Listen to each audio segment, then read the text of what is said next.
Good morning everyone. আশা করি তোমরা সবাই অনেক অনেক অনেক বেশি ভালো আছো। আমরা আল্লাহর ইচ্ছায় অনেক বেশি ভালো আছি।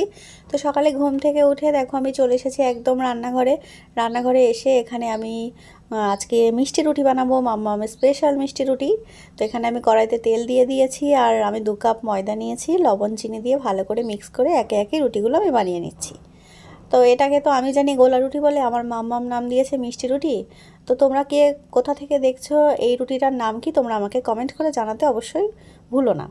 তো এখানে দেখো এই হচ্ছে রুটির ফাইনাল লুক, একদম মামামের জন্য মিষ্টি রুটি রেডি। এখন আমি এটা নিয়ে চলে এলাম বাইরে। তো মা আমি দুজনে এখন বসে অনেক অনেক গল্প করব আর চাটা এনজয় করব। তো এখানে সোনা আমাকে শেখাচ্ছে, মাম্মাম দেখো এই যে এভাবে এটা গলায় দিয়ে তারপর খেতে হবে। আচ্ছা আচ্ছা, আমি তো জানতাম না, তুমি আসার পরেই আমি সব কিছু শিখছি। তো এখানে সোনা পাখির জন্য নিয়েছি নিমকি, ও একটু কুটকুট করে খেতে ভালোবাসে। আর আমার এত পরিমাণে হাসি পায় সোনা যখন নিমকি খায়, এত আওয়াজ করে না যে কি বলবো। তো এখানে সোনা পাখি এখন রুটিটা নিয়ে অনেক আমাকে বলছে, তুমি কটা বানিয়েছো আমার জন্য। তো এবার দেখো চা খাওয়া কমপ্লিট করে চলে এলাম রান্নাঘরে। এদিকে আমি ভাতটা বসিয়ে দিয়েছি, এদিকে কড়াইতে তেল দিয়ে দিয়েছি, আর এদিকে আমি মাছটা লবণ হলুদ জিরে গুঁড়ো লঙ্কা গুঁড়ো আর আদা রসুন দিয়ে আমি 20 মিনিট ধরে এটা ম্যারিনেট করে রেখে দিয়েছিলাম। একে একে এবার আমি মাছগুলোকে ভেজে নেব। তো এই মাছ রান্নাটা আমি একটা অনলাইনে একটা রান্নার রেসিপি দেখেছিলাম, সেখান থেকে পেয়েছি। তো আমার অনেক বেশি ভালো লেগেছিলো, সে কারণে দেখে ভালো লেগেছিলো, ভাবলাম একবার ট্রাই করে দেখি। তো ট্রাই করে খেয়ে অসাধারণ লেগেছে, সে কারণে তোমাদের সঙ্গে শেয়ার করছি। চাইলে তোমরাও একদিন এভাবে ঝটপটে ইজি রান্নাটা করে খেয়ে দেখতে পারো কেমন লাগে। তো আমার কাছে তো অনেক বেশি ভালো লেগেছে। তো দেখতে থাকো আমি রান্নাটা কিভাবে করছি।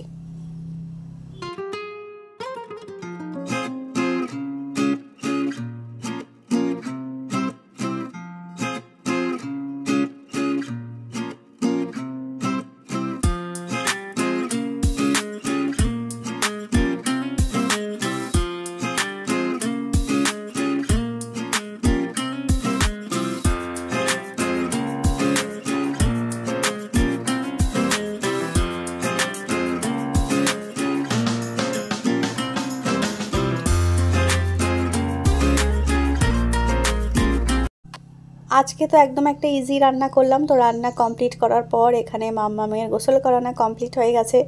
তো মাম্মাম পরেছে আজকে একটা নতুন ড্রেস, যেটা ছোট হয়েছে না বড় হয়েছে আমি নিজেই বুঝতে পারছি না যে আসলে এটা কি হলো। মানে কেনা হলো একরকমভাবে, হয়ে গেল ড্রেসটা অন্যরকম। তো সোনা তো এখন এটা পরে অনেক রকম স্টাইল দিচ্ছে। তারপর এখানে সোনার ভাতটা আমি রেডি করে নিচ্ছি, কারণ এখন বাজে প্রায় 2টো। তো এখানে দেখো সোনার জন্য ভাত নিয়ে নিয়েছি। আর এই যে দুপুরের যে মাছ ভাজাটা আমি করেছিলাম একটু লঙ্কা পেঁয়াজ দিয়ে, সোনাকে লঙ্কা দেবো না কারণ ওর ঝাল লাগবে, সে কারণে একটু অল্প করে আমি পেঁয়াজ দিয়ে নিয়েছি। তো সোনা পাখি বলছে, মাম্মা আমার জন্য এটা কী বানিয়েছো। আর সোনাকে এভাবে ভাতটা দিলে অনেক খুশি হয়, শুধু বলে মাম্মা আমার জন্য হ্যাপি বার্থডে কেক বানিয়েছো তুমি। তো এখন সোনাকে আমি খাইয়ে দেবো। সোনা তো একা খেতে পারে না সেভাবেই, শুধু খাবারগুলো একা খেতে পারে, বাদ বাকি আর কিছু একা একা আমার সোনা পাখিটা খেতে পারে না। তো এখানে বলছে, আজকে তুমি কাঁচা লঙ্কা আনোনি কেন। আবার একটা কাঁচা লঙ্কা এনে যখন দিলাম তখন সোনা পাখিটা খুবই খুশি হয়েছে। তো এখন সোনা এই যে সোনাকে এবার খাইয়ে দেবো, অনেকটা বেলা হয়ে গেছে, সোনাকে খাওয়ানোর পর আমি খেয়ে নেব। তারপর এখানে বিকালবেলা চলে এলাম আমার গাছের ফুল দেখতে। একটা ফুল কালকে ফুটেছিল, একটা আবার আজকে ফুটেছে। আর এখানে সোনা পাখিটা বাইরে বন্ধুদেরকে ডাকছে। বন্ধুরা কেন আসছে না, মা একটু ডাকি ওদের সঙ্গে, একটু ফুটবল খেলি। আর এই হচ্ছে আমার ভাইপো আর এটা আমার বোনপো। এখন সব বিকাল হয়েছে, এবার সব খেলাধুলা হবে। আর আমি একটু মেহেন্দি লাগিয়েছি, এখন চেক করে দেখছি মেহেন্দিটা শুকিয়েছে কিনা। তো এই যে আমাদের পুচকু পাচকুগুলো সব বার হয়েছে, এখানে সবাই এখন খেলা করছে। বিকালবেলাটা না এখন একটু গরম পড়েছে, তো বেশ জমজমাট, বেশ ভালো লাগে। বিকালে খেলাধুলো কমপ্লিট করে এখন আমি মেহেন্দিটা পড়েছিলাম। সোনা পাখির আবদার, মাম্মা আমি তোমার মেহেন্দিটা তুলে দেবো। আমি বললাম ঠিক আছে দাও।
তো এখানে সোনা পাখি এখন আমার মেহেন্দিটা তুলছে, তোলা কমপ্লিট হয়ে গেছে প্রায়।